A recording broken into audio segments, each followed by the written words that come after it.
थिए आजको माछा कत्लेको पाठा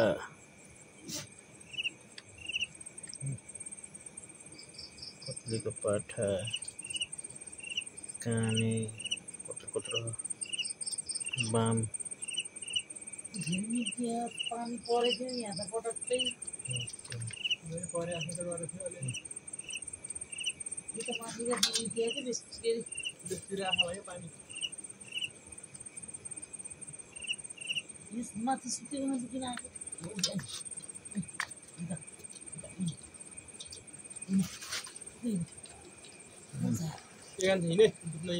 माछा दुईबाट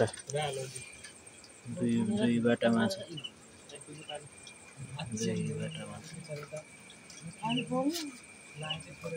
सब काने